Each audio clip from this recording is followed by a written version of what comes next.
આ વિશે વધુ વાત કરવા જોડાશે અમારા સંવાદદાતા સચિન પાટીલ। સચિન, આ ત્રણ બેઠકો ખાસ પટેલ ફેક્ટર, શહેરી મતદાતા, આ લગભગ આ જે ફેક્ટર છે એના કારણે જ બંને પક્ષોમાં અસમંજસ ચોક્કસ છે। ચિરાગ, સૌથી પહેલી વાત અહીંયા એ છે કે જ્યારે આ જે ત્રણ સીટો છે, અર્બન સીટોની વાત કરીએ ખાસ કરીને તો અમદાવાદ પૂર્વ છે, મહેસાણા છે અને સુરત છે। અર્બન સીટ છે, ભારતીય જનતા પાર્ટી પહેલીવાર ક્યાંક અહીંયા બેકફૂટ પર દેખાય છે, પરંતુ કોંગ્રેસ પણ આ સીટ ઉપર પોતાના ઉમેદવાર ઘોષિત કરી શકી નથી।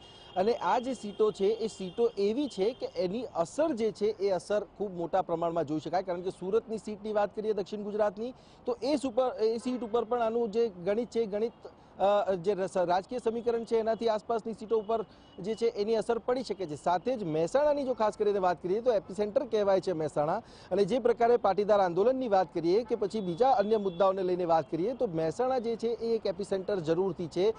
કિંજલ આપણી સાથે છે, એની સાથે ખાસ કરીને વાત કરીશું। કિંજલ, ત્રણ સીટો છે, બધી સીટો પર ક્યાંક ને ક્યાંક થોડીક સહેમતિ દેખાય છે, પણ જે પ્રકારે મહેસાણા, અમદાવાદ પૂર્વ અને સુરતની સીટ ઉપર જે કશમકશ ચાલી રહી છે, બીજેપી પહેલીવાર બેકફૂટ પર પણ દેખાઈ રહી છે। જી બિલકુલ, બીજેપી માટે બેકફૂટ એટલે કહી શકાય, કેમ કે સુરત એક એવી સીટ છે કે જે કોસ્મોપોલિટન સીટ છે। આ સીટ ઉપર હંમેશા ભાજપ ખૂબ નિશ્ચિત હોય છે કે પોતાના કયા ઉમેદવારને મૂકવા, એનાથી વધારે નિશ્ચિત એની માટે હોય છે કે કોંગ્રેસ દ્વારા ઉમેદવારને સુરત જેવી સીટ માટે ક્યારે પણ ધ્યાનમાં રાખવામાં નથી આવી, પરંતુ જે રીતે નામની જાહેરાત નથી થઈ અને જે રીતના સમાચાર મળી રહ્યા છે કે એક એવી રણનીતિ નક્કી કરવામાં આવી હતી કે અમિત શાહ જ્યારે ફોર્મ ભરશે ત્યારે 25 ઉમેદવારો હાજર રહેશે। એનો મતલબ એ હતો કે આજે મોડી સાંજ સુધીમાં તમામ ઉમેદવારોના નામની જાહેરાત થઈ જવી જોઈતી હતી, પરંતુ આ જે સીટ છે સુરત તેની પર સહમતિ નથી સધાઈ રહી, કેમ કે પાટીદાર ચહેરો ઉતારવો કે ચહેરો રિપીટ કરવો તેનામાં ક્યાંક ને ક્યાંક અસમંજસ છે।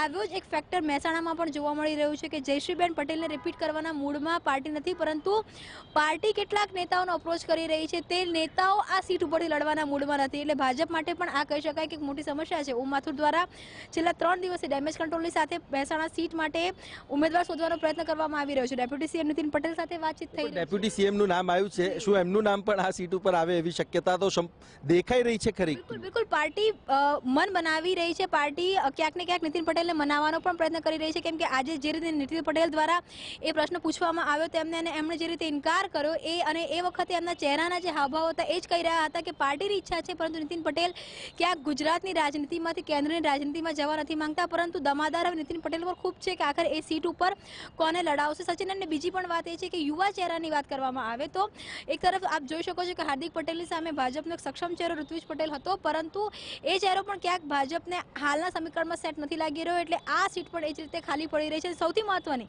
અમદાવાદ પૂર્વ એક એવી બેઠક છે કે જેને ભાજપ આ બેઠક બની ત્યારથી જીતી રહ્યું છે, ભાજપનો ગઢ ગણાતી બેઠક છે, પરંતુ આ બેઠક માટે પણ પાર્ટી અસમંજસમાં છે, એ ખૂબ મોટી વાત કહી શકાય। એક કોમન ફેક્ટર જરૂર છે કે આ ત્રણેય સીટો પર પાટીદાર ઉમેદવાર આવે એના ભરપૂર ચાન્સીસ છે। બિલકુલ, આ ત્રણેય સીટોમાં ક્યાંક ને ક્યાંક પાટીદાર સમીકરણોની વચ્ચે અને જાતિગત સમીકરણોની વચ્ચે ભાજપ ઘેરાઈ ગયું એવું લાગી રહ્યું છે, કેમ કે કદાચ પાટણની વાત કે મહેસાણાની વાત ન પણ કરીએ તો મહેસાણા એટલે પણ ઇમ્પોર્ટન્ટ છે, કેમ કે જ્યારે લોકસભાની 2 સીટ દેશભરમાં આવી હતી ત્યારે એક સીટ ભાજપની હતી, એટલે કહી શકાય કે મહેસાણા ભાજપની પરંપરાગત સીટ છે, અમદાવાદ પૂર્વ ભાજપની પરંપરાગત સીટ છે કે જેની પર આ સીટ બની ત્યારથી ભાજપ અનેક જે ઉમેદવારો બનતા ગયા, લડતા આવ્યા, પરંતુ આ સીટ પર ભાજપની ખાસી એવી જીત। એટલે પહેલે તુમના ચક્કરમાં અત્યારે આ ખેલ બધો ચાલી રહ્યો છે કે પહેલા કોંગ્રેસ કરે કે પહેલા ભાજપ? કેમ કે આમાં એવું છે કે ભાજપ અને કોંગ્રેસ બંને દ્વારા હવે ભાજપે કહી દીધું છે કે 26માંથી 26 સીટો જીતશે, એટલે તેમની માટે હવે પ્રતિષ્ઠાનો જંગ બની ગયો છે। અમિત શાહ અહીં આવી રહ્યા છે, આપ જોઈ શકો છો કે કઈ રીતે ભાજપ તૈયારીઓ કરી રહ્યું છે, તામઝામ કરી રહ્યું છે,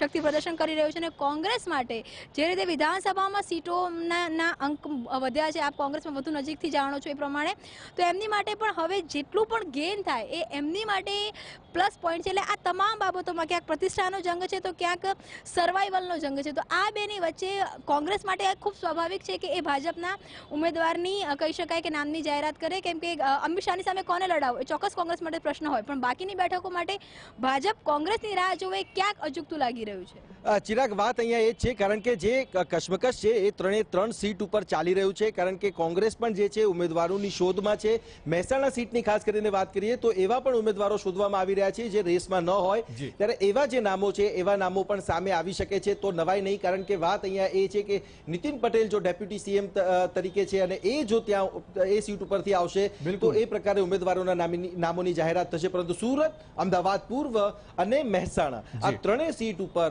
ના ભાજપ અત્યારે કોઈ જે છે ખુલાસો કરી રહી છે પહેલો ઉમેદવારોના ઉમેદવાર નામનો કોણ કે ના જાહેર કરે કોંગ્રેસ? આ બેઠક પર તેના પર ભાજપ અને કોંગ્રેસ બંને મીટ મારીને બેઠું છે. આપનો આભાર સચિન તમામ